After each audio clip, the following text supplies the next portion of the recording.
Bonjour à tous et à toutes. Aujourd'hui, nous allons traiter des différences de mode de communication entre le runner et le chaser.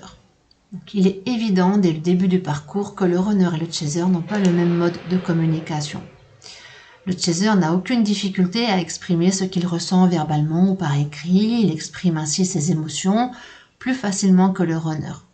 Si jamais il bloque l'expression de ses ressentis, cela va se traduire par des mots physiques, comme des douleurs au niveau de l'estomac. Le chaser se pose beaucoup de questions à un niveau mental par rapport à ses ressentis et aux sentiments qu'il éprouve pour son runner en début de parcours. Puis, il fait également preuve de retenue en début de parcours face à son runner, bien qu'il veuille se laisser aller, mais il est toujours déjà dans le contrôle. Le chaser, au moment du début de la danse des égos, c'est-à-dire après la phase de la lune de miel où tout se passe très bien, essaye de provoquer des discussions qui n'aboutissent jamais pour avoir des réponses sur le comportement de son runner. Pendant une grande partie de son parcours, il est extrêmement exigeant avec lui-même et avec les autres, et il a énormément d'attentes par rapport à son runner, mais également par rapport à lui-même.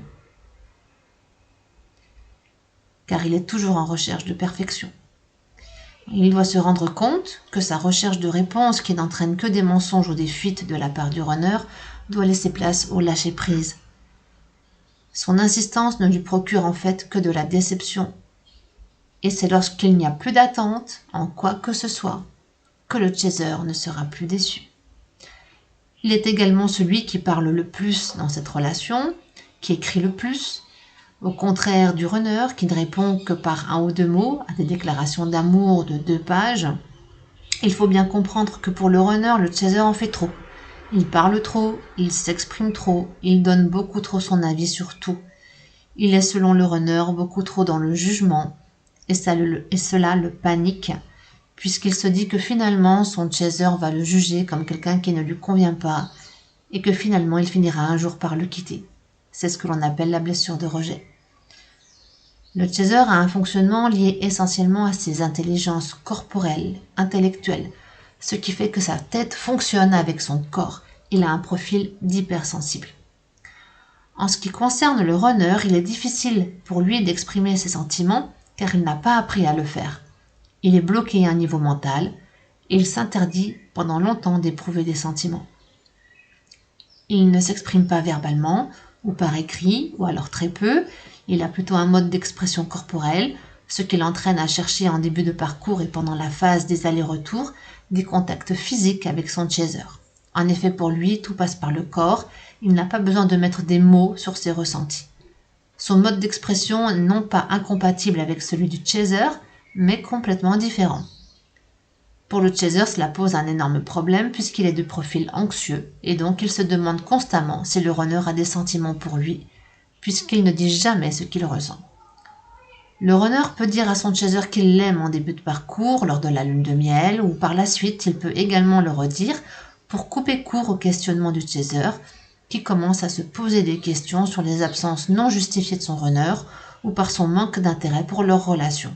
À ce moment-là, le runner ne fait que calmer les inquiétudes du chaser, alors qu'il a peut-être déjà entamé une ou plusieurs relations avec des énergies tierces. Il a très peur que son chaser lui pose les bonnes questions auxquelles il ne peut absolument pas répondre, de peur de voir son chaser le rejeter. Généralement, le runner répond toujours aux sentiments par le corps, en enlaçant son chaser, en lui souriant, mais il ne répondra pas aux questions essentielles. Son hyper-émotivité est déclenchée par ses peurs et sa plus grande peur, c'est d'être rejeté par le chaser. Le runner a énormément de sentiments pour le chaser, mais aucun mot, selon lui, ne peut les exprimer. C'est pourquoi, pendant la première partie de parcours, tous ces sentiments passeront par ses expressions, par ses gestes, par ses attitudes corporelles. Le runner ne parle pas du tout, ce qui frustre le chaser qui doit essayer une bonne partie du temps de comprendre le langage corporel de son autre. Le blocage mental du runner par rapport à ses émotions le pousse, au moment des différentes séparations, à mettre entre parenthèses tout ce qui le met dans l'inconfort, notamment les trop grandes sollicitations de son chaser. Le runner a donc un profil faisant fonctionner ses intelligences intuitives et émotionnelles, son mental Étant donc détaché de son corporel, il a un profil hyper émotif.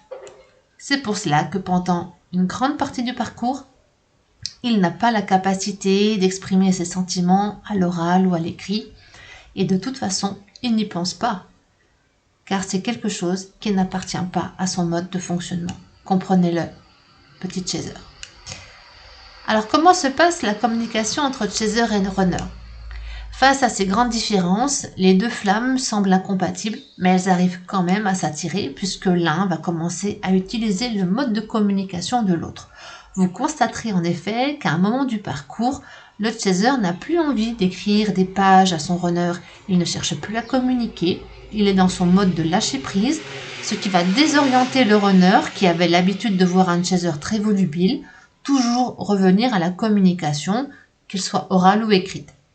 En revanche, lorsque le runner aura eu son éveil et qu'il essaiera de reprendre contact avec son chaser, il utilisera le mode de communication du chaser et n'hésitera plus à exprimer ses sentiments.